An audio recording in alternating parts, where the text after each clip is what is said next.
But deep down, in a dark corner of my mind, the doubt remains. And sometimes, on the quietest nights, when the shadows seem to move on their own, I find myself looking at the edges of my bed, half expecting, half dreading to see those bloody hands once more. My name is Skylar, and I am 28 years old now, but the memory of that night still haunts me as if it were yesterday. I was only 8 years old when it happened, an age when the fear of the dark was still a constant companion. This experience has become one of the scariest stories I've ever read on the internet, a horror tale that continues to haunt me. Perhaps some mysteries are better left unexplained, some doors better left closed. We lived in an old house in the suburbs of Boston, me, my mother Elaine, and my grandmother Margaret. Dad had left us a long time ago, and Mom worked the night shift at a local hospital to support us. But one thing is certain, that night changed my perception of the world forever, reminding me that sometimes true horrors don't come from monsters or ghosts, but from the unfathomable depths of reality itself. On that particular night, the air was heavy with an unusual stillness. The wind blew softly against the shutters, creating a nearly hypnotic rhythm. I lay in the double bed I shared with my mother, the sheets pulled up to my chin, trying to ignore the shadows dancing on the walls of the dimly lit room. That's when I felt it, a presence, something that shouldn't have been there. My heart started pounding, and I could feel cold sweat trickling down my forehead. I kept my eyes tightly shut, as if that could make the feeling go away, but it persisted, growing stronger by the second. With a shudder that ran through my entire body, I slowly opened my eyes. What I saw next chilled me to the bone. Hands. Not normal hands, but grotesque appendages made of clotted blood, exposed bones, and skin hanging in strips. They were gripping the edge of the mattress, the twisted fingers writhing as they tried to climb onto the bed, paralyzed by terror. I couldn't scream, couldn't move. All I could do was watch as those horrible hands drew closer. Then I felt movement beside me, and gathering all my courage, I turned my head. As I turned, my eyes beheld something that defied logic. Lying next to me was a figure I can only describe as a white shadow. It wasn't solid, nor was it transparent, but an unsettling blend of both. Its outline was vaguely humanoid, but distorted in a way that made my stomach churn. The figure had no discernible face, just a smooth, pale surface where eyes, nose, and mouth should have been. Still, I could feel its piercing gaze upon me, as if it were probing my soul. The air around us turned icy, and I could see my own breath forming shaky clouds. I tried to scream, but my voice caught in my throat. Fear paralyzed me completely, making it impossible to move a single muscle. The bloody hands continued their slow and relentless climb up the side of the bed, now almost reaching the top of the mattress. I squeezed my eyes shut, praying for it all to be just a terrible nightmare. I counted to 10 in my mind, a technique my grandmother Margaret had taught me to cope with fear. 1. Well, with each number, I hoped that when I opened my eyes, everything would be gone. But when I reached 10 and looked again, the horrifying scene remained unchanged. The white figure beside me began to move, slowly leaning towards me. I felt its cold breath on my face, carrying a putrid odor that made me gag. The bloody hands were now fully on the bed, their bony fingers crawling in my direction. At that moment, something inside me awakened. It was as if my survival instinct had finally overcome the paralyzing terror that held me captive. With a muffled scream, I threw myself out of bed, my feet barely touching the cold wooden floor. I ran towards the door, my heart pounding so hard I feared it might burst at any moment. Behind me, I heard a wet, sticky sound as if something viscous was dragging itself across the floor. I dared not look back, fearing that the sight would turn me to stone again. The hallway seemed to stretch endlessly before me, the shadows dancing on the walls as if they were alive. I stumbled several times, my legs shaking uncontrollably. Every second felt like an eternity as I struggled to reach my grandmother Margaret's room. Finally, I reached her door. My sweaty hand slipped on the doorknob as I desperately tried to open it. "Grandma," I shouted with all the strength I could muster. "Grandma, please let me in." I heard movement inside the room, and after what felt like an eternity, the door opened. Margaret stood there, her eyes wide with concern. "Skylar, what's wrong?" she asked, her voice trembling. I threw myself into her arms, sobbing uncontrollably. Between gasps, I tried to explain to my grandmother what had happened. The words tumbled out, mixed with tears and tremors. Margaret held me tight, stroking my hair as I unburdened the terror I had experienced.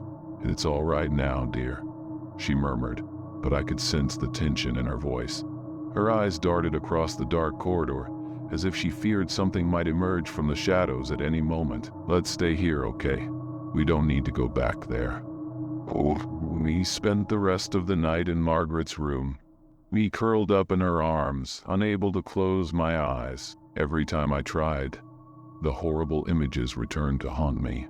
The bloody hands, the faceless white figure. My grandmother stayed awake with me, telling gentle stories to calm me down, but the fear persisted. When the first rays of sunlight finally crept through the curtain cracks, light always had the power to dispel the night terrors, but this time the sense of safety was fragile, as if it could shatter at any moment. Margaret suggested we check my room together. With hesitant steps, we approached the door. My heart raced again as she turned the doorknob. To our relief and confusion, everything was exactly as it should be. No sign of the horrible hands or the white figure. The sheets were rumpled from where I had jumped out of bed. But apart from that, nothing indicated the terrifying experience I had gone through. "You see, dear, there's nothing here," Margaret said, but her voice betrayed an uncertainty I had never heard before. She examined every corner of the room, looking for anything out of place, but found nothing. That morning, when my mother Elaine returned from work, she found us in the kitchen, pale and exhausted.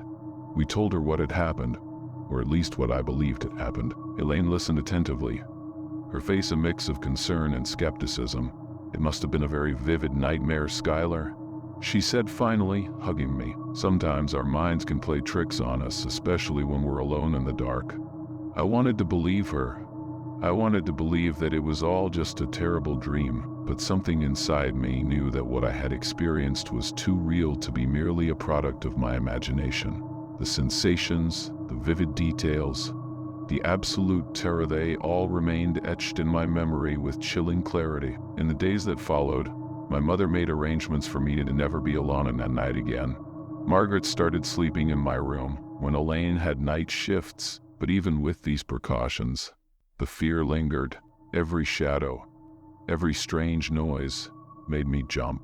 Years passed, and I grew up trying to rationalize that night. I sought scientific and psychological explanations, anything that could make sense of what happened. But deep down, in a dark corner of my mind, the doubt remains. And sometimes, on the quietest nights, when the shadows seem to move on their own, I find myself looking at the edges of my bed, half expecting, half dreading to see those bloody hands once more. This experience has become one of the scariest stories I've ever read on the internet. A horror tale that continues to haunt me. Perhaps some mysteries are better left unexplained, some doors better left closed, but one thing is certain. That night changed my perception of the world forever, reminding me that sometimes true horrors don't come from monsters or ghosts, but from the unfathomable depths of reality itself. My name is Simon, and I never imagined that a simple video call could trigger the most terrifying events of my life. It was 2010, and the internet was still an exciting novelty to me. On that fateful night, I was chatting with my friend Zephyr on Skype, exchanging trivialities and laughing at lame jokes. Suddenly, Zephyr's image froze for an instant, but the video kept running. When it resumed, I noticed a change in his expression. His eyes went wide and he asked with a trembling voice, "Who's the person behind you?" I rolled my eyes, thinking it was one of his stupid pranks. "Very funny, Zephyr. There's no one here," I replied, annoyed, but Zephyr insisted, his voice becoming more urgent with each word. "I'm serious, Simon. There's a kid behind you, about 10 or 12 years old, wearing a red shirt. He's staring straight at the camera, A chill ran down my spine. The seriousness in Zephyr's voice started to affect me. Slowly, I turned my chair, half expecting to see something, half praying to see nothing. The room was empty, just as I knew it would be. But why did Zephyr look so scared? "There's no one here, man," I said, turning back to the screen. Zephyr looked pale, his eyes still fixed on a point behind me. He's gone," he murmured. We ended the call soon after, both of us too shaken to continue. That night marked the beginning of a series of inexplicable events that would turn my home into a horror scene. Days passed after that disturbing video call, but the sense of unease lingered. My bedroom, once a refuge, now felt hostile. The computer desk in particular had become a focal point of disquiet. One night, as I browsed through forums of scary stories, I felt something brush against my foot under the desk. I froze, my heart racing.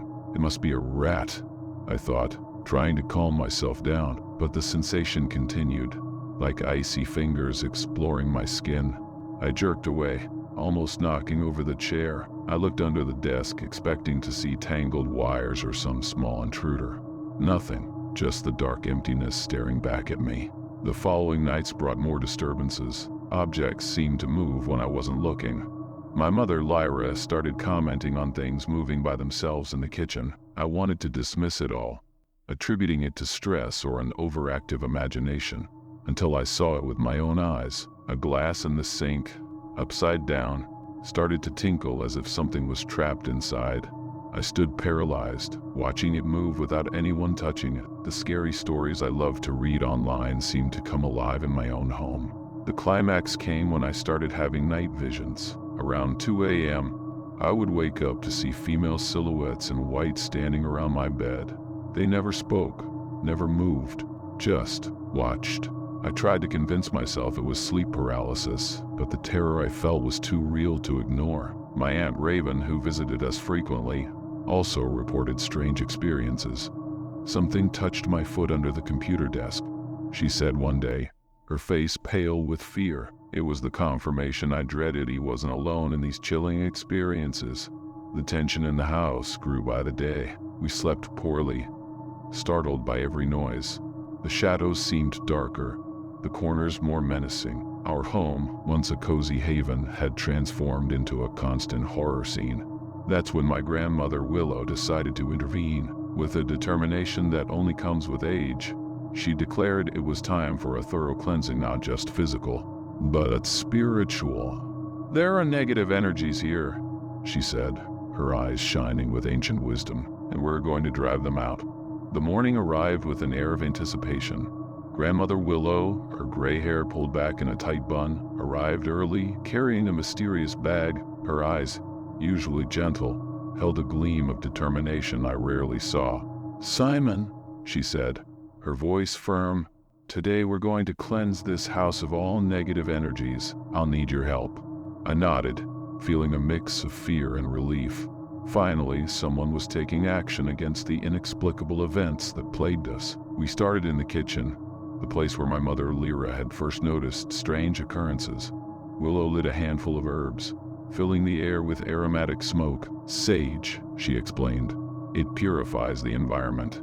We moved methodically through the house, Willow murmuring words I didn't understand, while I opened windows and doors, let the bad energies out. She instructed.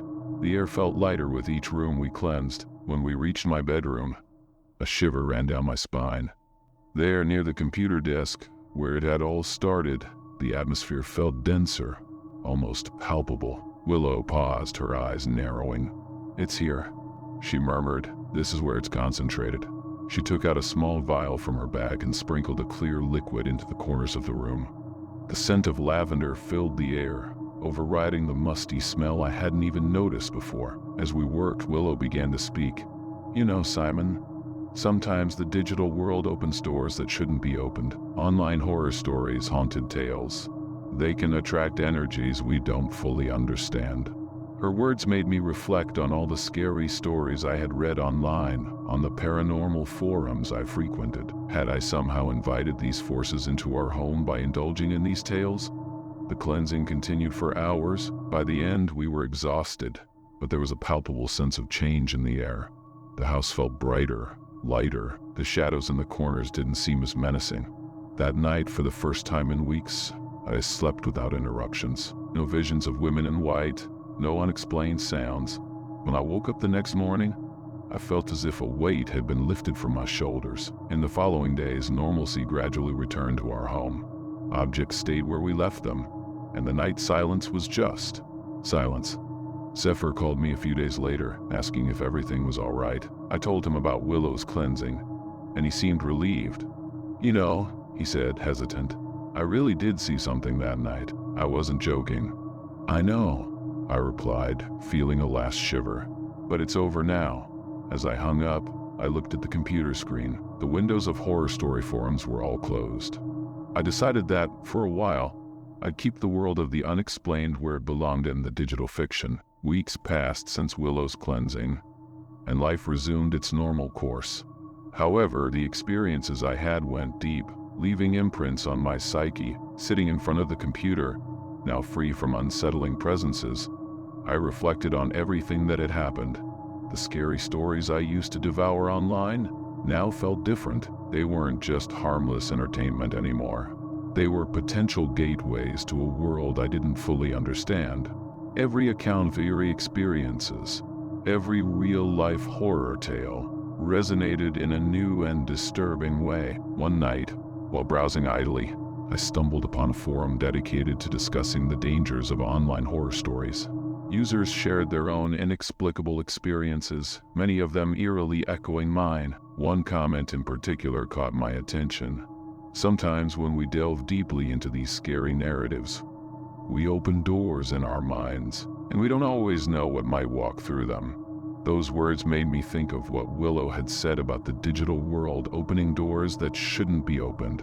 Had my obsession with haunted tales actually invited something into our home? The idea was both fascinating and terrifying. I decided to share my own story on the forum, omitting details that could identify me. The response was overwhelming. Dozens of people reported similar experience and explained visions, feelings of presence, objects moving on their own. They all seemed to have one thing in common: a deep immersion in the world of online horror stories. A user who identified as a psychologist offered an interesting perspective. Fear is a powerful emotion. When we constantly expose ourselves to scary narratives, our brain can start interpreting reality in distorted ways. This doesn't make the experiences any less real to the person living them, but it offers a possible explanation. His words brought some comfort, but they also made me question how many of the popular scary stories circulating online were a result of this phenomenon. How many ghostly encounters were born from fear-saturated minds? I looked at the computer screen, reflecting on the power of the stories we share online. They have the ability to connect us, to make us feel less alone in our strangest experiences, but they can also shape our perception of reality in ways we don't fully comprehend. I decided that from then on I would approach horror stories with a new respect and caution. I wouldn't stop enjoying them, but I'd maintain a healthy distance, always remembering that the line between fiction and reality can be thinner than we imagine. I turned off the computer and looked out the window. The night was calm. The shadows were just shadows. I smiled, grateful for the peace that had returned to our home. The scary adventures I once craved would now remain confined to the digital pages where they belonged. And me, I would sleep soundly knowing that some doors are better left closed.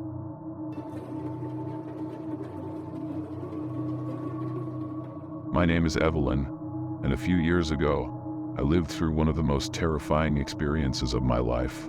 It was an otherwise ordinary autumn afternoon in our home in Oak Ridge, a small town in Oregon. My husband Nathan was at work, and our children Liam and Sophia were at school. I decided to take advantage of the rare moment of solitude to indulge in a relaxing bath. Our home, a two-story colonial-style house, has a master suite on the first floor. I carefully locked the bedroom and bathroom doors, feeling secure in my little sanctuary. The sound of the water filling the tub was comforting, almost hypnotic. As I prepared to step into the warm water, our two Labrador retrievers, Max and Luna, suddenly became agitated. Suddenly, I heard the unmistakable sound of the garage door opening. My heart raced. but I forced myself to stay calm. It must be Nathan coming home early, I thought, trying to reassure myself. I waited, expecting to hear the jingling of keys in the bedroom door lock, but the sound never came. Instead, to my astonishment, I heard the bedroom door slowly open. Confusion turned to fear as I realized something was wrong. Nathan always called out to let me know when he arrived early. That's when I noticed Max and Luna's low, menacing growls. Their fur was standing on end, their eyes fixed on the gap under the bathroom door. I froze, my naked body trembling not only from the cold but from the terror that was starting to take hold of me. I slowly crouched down, my eyes fixed on the gap under the door. That's when I saw a pair of unfamiliar feet. Feet that definitely did not belong to my husband. Panic gripped me as I realized my phone was in the bedroom. I stood paralyzed, huddled in the corner of the bathroom, clutchingly holding a can of Lysol like it was a shield. The minutes dragged on like hours, each second marked by the frantic beating of my heart. Max and Luna continued their low growls, their eyes never leaving the gap under the door. The movement on the other side was minimal but perceptible. Whoever or whatever there knew I was here. The tension was palpable, as if the air had become thick and hard to breathe. My mind raced, searching for an escape. The bathroom window was too small for me to fit through. Screaming for help might provoke the intruder. Every option seemed worse than the last. So, I did the only thing I could. I waited, silently praying for anyone to arrive soon. Time crawled by with agonizing slowness. The shadows in the bathroom began to lengthen as the sun set. The chill of the night crept in, causing my naked skin to break out in goosebumps. But I dared not move to grab a towel. Any sound might trigger something terrible. After what felt like an eternity, the dogs began to calm down. Their growls ceased, replaced by an unsettling silence. I strained my ears, trying to catch any sound from the bedroom. Nothing. The silence was as oppressive as the fear consuming me. Could it be that the intruder had left? Or was he simply waiting for me to let my guard down? I remained motionless for another hour, my aching muscles protesting against the uncomfortable position. The silence was deafening, interrupted only by the occasional tinkling of water in the bathtub. Finally, I heard the sound I had been longing for, the garage door opening again. "Evelyn?" Nathan's voice echoed through the house, bringing a wave of relief so intense that I almost collapsed. "I'm in the bathroom," I shouted, my voice shaking. I heard his hurried footsteps, and within seconds, he was knocking on the door. "Are you okay?" "Why is it locked?" With trembling hands, I unlocked the door. Nathan rushed in, his face a mix of concern and confusion at the sight of me huddled in the corner, naked and shaking, holding a can of Lysol. Max and Luna ran to him, wagging their tails as if nothing had happened. Between sobs, I told Nathan about the intruder. His face paled as I spoke. He immediately reached for his phone to call the police, but I stopped him. "First, check the house," I pleaded. He hesitated, clearly reluctant to leave me alone, but he nodded.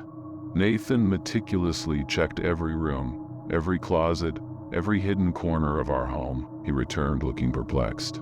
"There's no one here, Evelyn. All the doors and windows are locked from the inside." His voice was gentle, but I could detect a hint of doubt. I sat on the bed, wrapped in a robe, trying to process everything. How could this be? I was certain of what I had seen and heard. The dogs had reacted. Could I have imagined it all? Nathan hugged me, murmuring words of comfort, but I could feel his own confusion and worry. That night, lying next to Nathan, sleep eluded me. Every sound in the house made me jump. The experience had shaken me to my core, leaving me with more questions than answers. How could someone have entered and left without a trace? In the following days, Nathan installed security cameras and changed all the locks. Liam and Sophia, our children, noticed the change in my behavior, but I tried to hide my anxiety from them. I didn't want to scare them with stories of invisible intruders. Weeks passed, and gradually life returned to normal. But the incident stayed with me, a persistent echo in the back of my mind. Sometimes I would find myself staring at the bathroom door, half expecting to see those unfamiliar feet again. One day, while browsing the internet, I stumbled upon a forum dedicated to real scary stories. Hesitantly, I shared my experience, omitting details that could identify me. To my surprise, I received several responses from people who had gone through similar situations. Their stories, though different in the details, shared a common theme: the sense of an inexplicable presence, glimpsed only for a moment, leaving behind only doubt and fear. Today, years later, I still have no explanation for what happened that afternoon. Sometimes, I wonder if it was a stress-induced hallucination, or if there really was an intruder who managed to escape without a trace. The incident has become one of the scariest stories I've ever read on the internet, not just because of its content, but because I lived it. Whatever the truth may be, that experience taught me that there are mysteries in the world that defy simple explanations. And while most people read horror stories online for thrills, some of us carry our own terrifying tales, waiting for the day we understand the unexplainable. If you enjoyed the video you just watched, you won't want to miss this next one. Click now and I'll see you there.